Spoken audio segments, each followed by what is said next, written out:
Occasional rain showers, cloudy with a low around 37, rising to around 40 overnight. Currently, it is 34 with clear skies. I'm Sarah Silver on the Talk of the Town, WRMN. Now's the time to shop limited-time doorbuster deals during Pro Savings Days at Lowe's. Save $50 on a Little Giant King Combo 6-foot ladder. Was $199, now $149. Plus, save $100 on a DeWalt XR 20-volt Power Stack 5-amp-hour battery. Was $199, now $99. Get these can't-miss deals now before they're gone. Lowe's knows savings. Lowe's knows pros. Doorbusters valid 1/13 through 1/15. Selection varies by location while supplies last.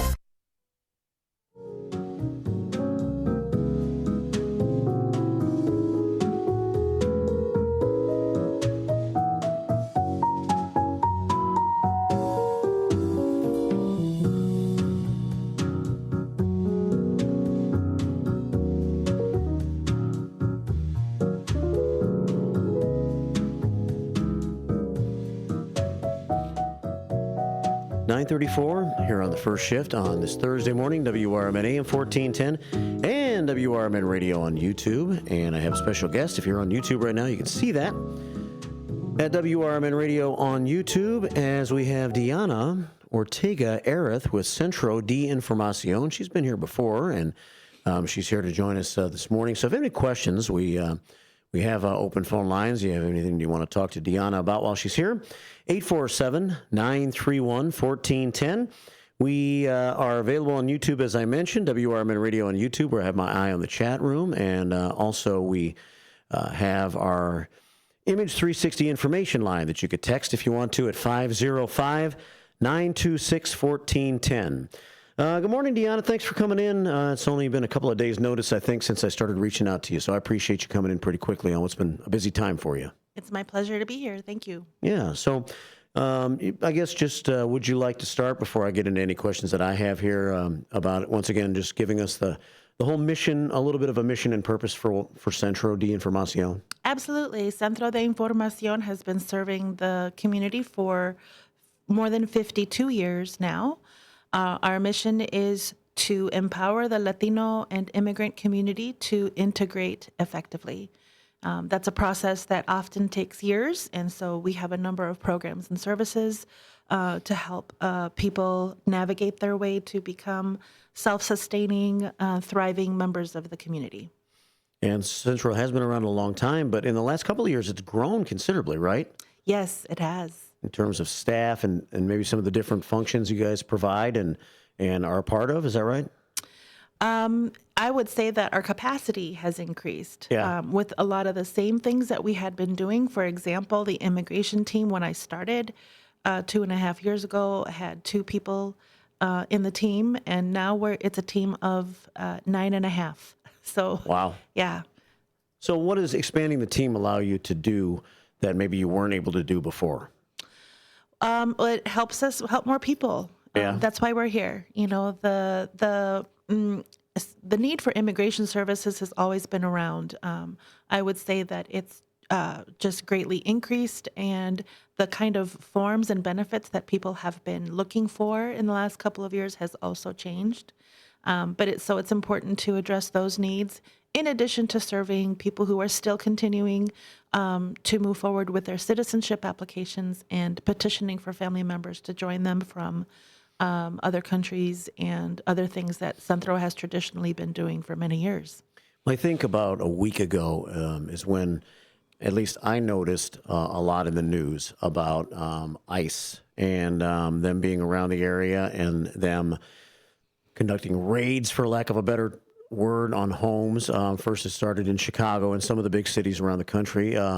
Then I got all kinds of different notifications on Monday from people that ICE had come to Elgin, and not only Elgin, but I heard about Carpentersville and maybe some of the other places around here. So when that happened, I guess, and when it became more localized, I guess, did you start to get more phone calls at Centro De Informacion? And if so, what were some of the more common concerns that you've heard from Hispanic community members regarding these deportation fears? So one of the things that Centro has been doing for a long time, since before Monday, that is important, is to equip people to share information about what their rights are and where they can go to get help in the event of an emergency. And so have we had an increase in calls? I would say yes. Yeah. But it's increase in calls started before Monday. Okay. And it's not just Centro, but there's a community network of people who help make sure that neighbors, people in various neighborhoods have information about who to call in case of an emergency, and for families who may be in particular worried, have a preparedness plan. Just like in any other emergency, when you're preparing for a natural disaster, for example, have an emergency plan. And so there's good resources that we are contributing to help the community in that regard. So is there like a few notes that you have maybe about what the emergency plan consists of, what people need to do in case they are fearful of maybe ICE coming to their residence or their neighborhood or somebody that they know to their residence? It evidently could happen at any time now. So it's time if you don't have that emergency preparedness plan underway. So what would be some of those things you need to think about? I can go into some of that, but one of the things that I want to make sure that is very clear before you, the most important part of the emergency plan is to know your rights. And so every person in this country has rights that are guarded under this Constitution. And so we have been helping individuals to understand what their rights are and letting people who are know who to call in case of an emergency. But so the Know Your Rights basics is probably the most important thing that we have been active in doing, in addition to other immigrant serving agencies, also in Elgin and Carpentersville, Aurora, Chicago, and across the Chicagoland area. Yeah. Are there some basic rights that you would like to let people know about right now that people have that they need to think about if they were encountered with a situation like this? Well, the number one thing to remember is that if ICE shows up at someone's homes, they have to have a judicial warrant signed by a judge, not to be confused with an administrative warrant. And if that is not presented, then ICE or the federal agency that has been deputized to do ICE-related work is not allowed to enter the home. So that's number one thing. Secondly, it's important that people know that they have the right to remain silent when questioned or arrested by any immigration officer, and they should absolutely remain calm and keep their hands where an officer can see them, and that they have the right for an attorney. They have the right to make a phone call to get legal support, and everyone has the right for due process of their case, because I know that some people have been told that the priority is on people who have criminal activity or criminal backgrounds. But it seems that the large majority of the people who are being detained actually do not have criminal backgrounds right now. So in that case, the legal procedures after someone is detained is very important, and it's very important that advocates and allies for immigrants help make sure that investigations take place so that everyone is given their right to due process. And going back to the other emergency plan question that you asked me, it's very important. For example, one of the workshops that we are hosting is to help families prepare legal guardianship for their children in case of their absence. Last week, we had another similar workshop, Power of Attorney, to help make sure that families have a plan in place for protecting their property in case of their absence. So those are the kinds of things that we have been offering to the community. and would invite people to go to our website to learn more, www.Centro De Informacion, CentroDeinformacion.org. Yeah, okay. Well, sounds good. That's good information. 9:43 here at WRMN. If you're trying to seek legal guardianship for somebody else in the event that you're detained, is that something that could be done very, very quickly? It kind of needs to be, doesn't it? I mean, because you never know when this might happen, if you fear that it might happen to you. Yeah, I don't know if I can answer that question because it really depends on the family. Yeah. But that's why we have attorneys working with us and with our clients to help them with that process. If someone, do you have like attorneys that you refer people to then if they need help from an attorney, that if someone contacts Centro directly and they need help from an attorney to answer some questions, you say, yes, we have this person for you to call? Yes and no. We do have actually our own attorneys as well. Okay. And so the most important thing is for people who call to receive a legal screening so that we learn what their requests are, what their needs are, and what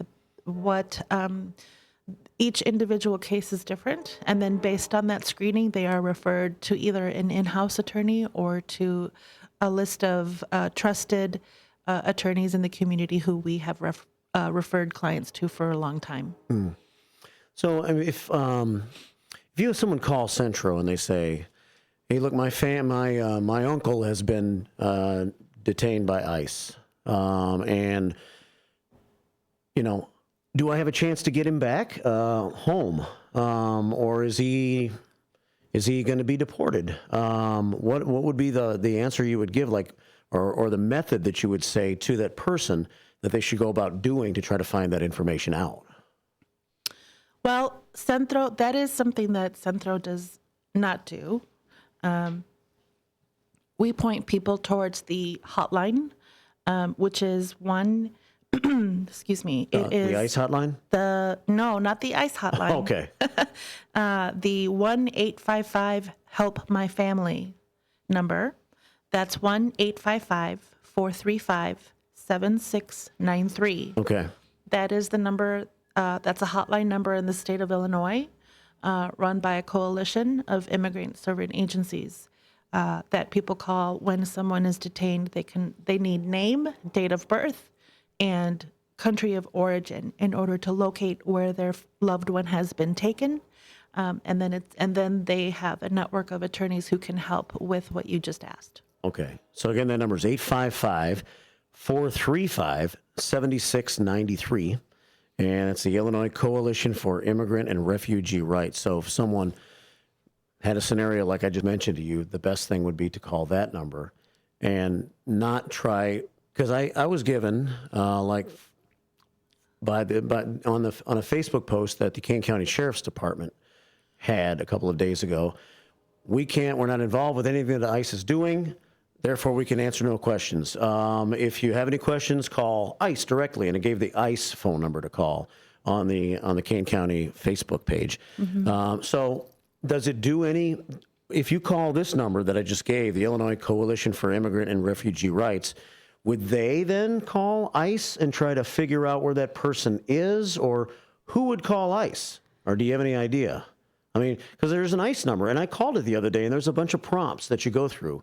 If you're to try to find out information about someone maybe that's detained by ICE.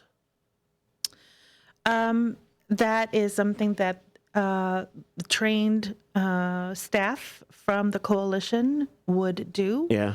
In addition to the attorneys, so I am not an attorney, so I can't really comment further on that part. But if you're a Hispanic community member and one of your family members gets detained by ICE, you shouldn't give up hope, I guess, as far as trying to make sure I'm calling Centro and I'm saying, my uncle has just been detained. Is he gone? Or is he around here and I still have a chance to get him back home? If someone called you and asked you that question, again, when you turn them over to this phone number, is that what you do, or what would you say to that person? Call the hotline, get as much information as you can together to help the case. Some of the information that is most helpful that I've learned from the recent history in working with other leaders, and this is part of the Know Your Rights training, is to also, you have the right to record and document what happened. If ICE does, or another federal agency who has been deputized to do ICE work comes to your place of work or to your home or in the street, to document as much as you can. Because that's information the attorney can use later in that person's case during their court hearing. If they were taken for no reason, or if it turns out to be a case of racial profiling, for example, or if there was excessive force, those are things that should be documented and can be used to help that person. All right. It's 9:49. We have Dianha Ortega-Ereth for a few more minutes here at WRMN, and appreciate you again for coming in today and sharing some important information. You were mentioning that if someone comes to your door, they need to prove they have a judicial warrant. Correct. Not an administrative warrant, but I would imagine, is that easy to tell the difference between the two? If someone coming to your door, I mean, do you even know what the difference would be? I don't think I would. It's tricky. That's why the Know Your Rights information and trainings are so important, because there are examples given in the training of what they look like, of what to look for. Gotcha. Mm-hmm. Do you have any idea? And you serve more. Centro De Informacion serves the Elgin area, but it's more than just citizens of or residents of Elgin, right? It's a little bit beyond Elgin, or is it just pretty much residents of Elgin? Well, that's interesting that you ask. We have offices, as you know, also in Hanover Park. Yeah. And there's been a high concentration of immigrants in that community as well. And also in Carpentersville we are very present and doing Know Your Rights information at seminars there as well. So we are present in other communities besides Elgin. But it turns out, because immigration law is federal, that we get people from all over, sometimes even people from Wisconsin drive down and come to meet with our immigration staff because they need help too. Yeah. Do you have any idea, and I imagine maybe the answer is no to this, but how many people in the area in Elgin have been detained by ICE in the past few days? I do not have that statistic. Yeah. Mm-hmm. And I imagine, I would imagine that since it started, it's not going to stop anytime soon. We also don't know that, do we? No. Yeah. All right, 9:51 here at WRMN. Well, what am I missing here then, Dianha? What else is important that you'd like to pass along today while we have you on the air, just to let community members know that might have concerns or just want more information about Centro? So if anyone wants additional information, again, I would recommend them to go to our website, www.centrodeinformacion.org. And if anybody wants to help a family who might be fearful, reach out to that family.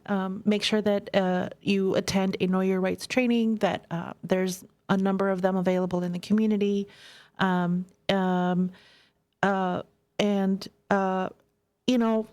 Just one last tidbit of information that it might be interesting to some of your listeners. The question I know has been lifted up in social media about is being present in the United States without legal papers itself a crime? And the answer is no. It's important for people to distinguish that in immigration law, the act of being present in the United States in violation of immigration laws is not a standalone crime. While federal immigration law does criminalize some actions that may be related to undocumented presence in the United States, the undocumented presence alone is not a violation of federal criminal law. Thus, many people believe that the term illegal alien suggests a criminal violation, but it is inaccurate and misleading. So I just want to thank you for giving me an opportunity to share that, because I know in the national conversation about what's happening in our country, that it seems that the people are not understanding of that detail. A lot of people just think if you're here and you're not a citizen, you're an illegal alien, as a lot of people refer to it as. And that is a crime, but it is not. And it's a crime. But it is not. Okay. All right. Well, it's been enlightening. I appreciate you stopping by today and sharing some information about Centro. And anytime you want to share any more information, feel free to call me or send me information that you'd like to have passed along to the listening audience. I will, absolutely. Thank you for having me. It's Dianha Ortega-Ereth from Centro De Informacion. I wish I could say it the way she does. Centro. Can't get that R right. I'll work on it. 9:54. We'll be back with a final word in just a couple of moments here on the first shift, and then Matt's got out to lunch, so keep it right here on WRMN. Businesses come in all shapes and sizes. Integrity doesn't. For more than a century, the Better Business Bureau has set the standards for how businesses should operate honestly and ethically. So when you're looking for a business you can trust, check to see who's BBB